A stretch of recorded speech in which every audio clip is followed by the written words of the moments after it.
근데 이 식욕이라는 게 사람 의지대로 안 돼요. 멈출래야 멈출 수가 없는 뒤에다가 무슨 추진기 달고 있는 로켓 같아요, 식욕이. 쉽지 않아요, 진짜. 네. 저도 요즘에 식욕 때문에 너무 힘들어요. 이맘때쯤 되면 항상 제가 다이어트를 하는데 초여름이 되고 좀 더워지기 시작해서 그런지 기력이 너무 딸리는 거예요. 이럴 때 막. 네. 힘 얻으려고 식욕 돋고. 그렇지.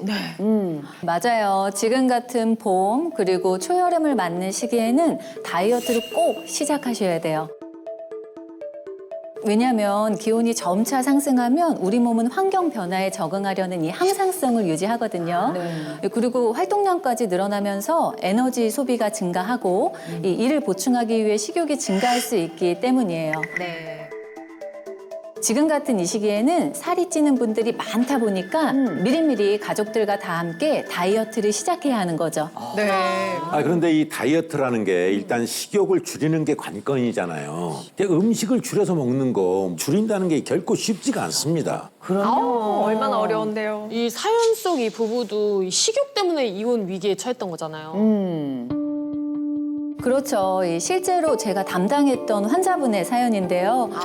이 부부에게 이혼의 위기가 생겼을 정도로 이 심각해진 계기가 아내의 절제 못하는 이 식욕 때문이었잖아요. 네. 그래서 오늘은 5월 가정의 달, 이 가족 구성원 모두 실패 없이 다이어트하기 위해서 식욕을 다스리는 비법에 대해서 알려드리겠습니다. 너무 알고 싶은 비법 정말 기대가 됩니다.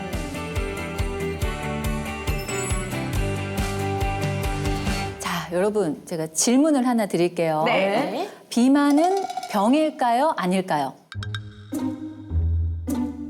정답. 예전에는 병이 아니었는데 지금은 병이라고 그러더라고요. 예. 그렇죠. 비만은 질병이 맞습니다. 그렇다면 비만은 전염병일까요? 전염병까지는 아닐 것 같은데요. 잠깐만, 그러니까 전염병 너무 심한 거 아니에요? 그러게요. 나하고 가까이 있는 사람이 비만하다고 나도 비만이 되진 않잖아요. 비만은 아니지 않아요. 근데 여기서 여기 옮고 이러진 않잖아요. 그치. 전 세계에서는 비만을 아주 심각한 전염병이라고 주목하고 있어요. 네? 왜냐하면 전염병처럼 많은 사람에게 퍼지고 있기 때문인데요. 반전입니다, 이거. 실제로 전 세계 비만율은 1990년대 4.8%에서 2022년도에는 14%로 약 3배 정도 증가했는데요. 한국도 마찬가지입니다. 2013년도 이후 10여 년간 비만 인구는 30.6%에서 38.4%까지 꾸준히 증가하고 있거든요. 네. 이 그래프를 보니까 진짜 우리나라는 계속해서 꾸준하게 환자가 늘어나고 있네요. 다시 말해 비만 환자 수는 마치 전염병처럼 계속 증가하고 있고 한 번도 줄어든 적이 없다는 거죠. 실제로 제가 건강검진을 하면서 진료했던 다양한 비만 환자들 중에 공통점이 있었는데요. 네. 바로 같이 살고 있는 가족 중에 비만 환자가 한 명이라도 있다면 이 배우자 혹은 자녀 역시 비만이라는 겁니다.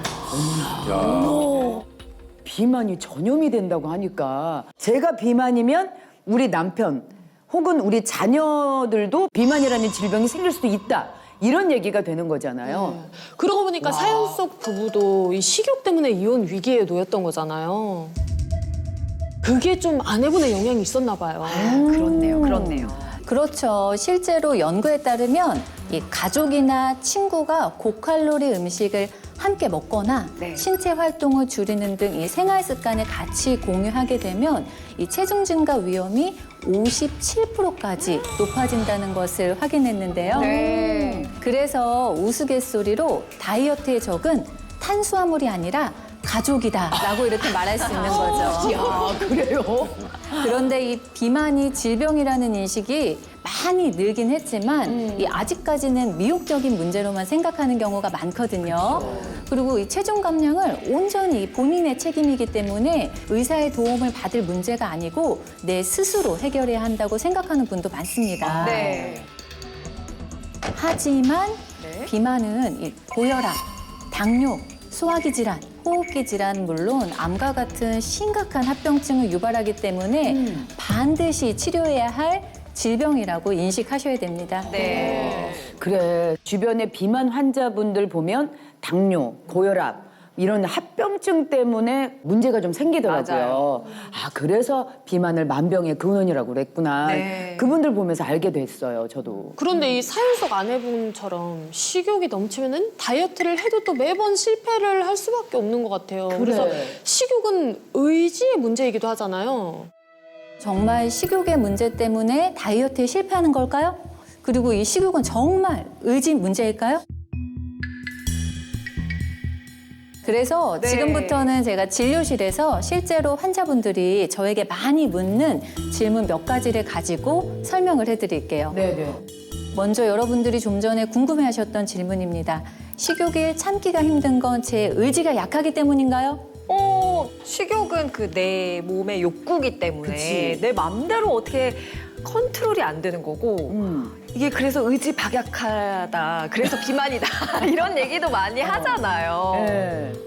내 맘대로 다스릴 수 있는 게 아니기 때문에 그쵸. 의지보다는 욕구 때문이 아닐까 싶어서 그러니까 그 아까 사연 속의 여자분도 내 맘대로 잘 안 됐잖아요. 근데 이제 제가 이제 예를 한번 들어볼게요. 이제 네네. 우리가 짜장면을 시키잖아요. 네. 그러면 이제 어떤 친구는 뭐 밥 먹은 지 얼마 안 됐다, 배가 안 고프다 해가지고 안 시켜요. 짜장면이 왔어요. 냄새가 술술 풍겨요. 그래서 인사치레로 한 젓가락 할래 안 먹는 사람 여태껏 본 적이 없어요. 그래. 맨날 이거는 그러는데. 의지보다는 욕구의 문제 아닌가 그런 그렇지, 그렇지, 면에서. 그렇죠. 자기 탓을 많이 하지. 아유, 맞아요. 내 탓이지. 내가 먹은 내 탓이지. 막 자책하고 이러고서. 막 의지 문제 같은데요. 예, 말씀하신 대로 의지의 문제일 수도 있지만 의학적으로 봤을 때 멈출 수 없는 식욕은 사실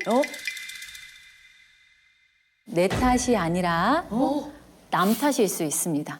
그럼 얘 탓이에요? 누구 탓이에요? 시킨 사람 탓인가 야, 그러면? 시킨 가족 사람 탓. 탓이네. 가족 탓이야? 가족 탓 아니에요? 누구를 탓해야 하느냐? 네. 네. 바로 장입니다. 장이요? 장이요? 이 여기 있는- 뱃속에 있는 이 대장이요? 맞습니다. 예, 우리의 장은 네. 음식을 소화하고 배출하는 것 외에도 이 다양한 역할을 하는데요. 그 중에 하나가 바로 식욕을 다스리는 겁니다. 장에서 그걸 한다고요? 우리 몸에서는 일면 행복 호르몬이라고 불리는 신경 전달 물질 세로토닌이 분비되는데 이 물질은 포만감을 느끼게 하여 이 식욕을 조절하는 폭식 예방 호르몬이기도 하거든요.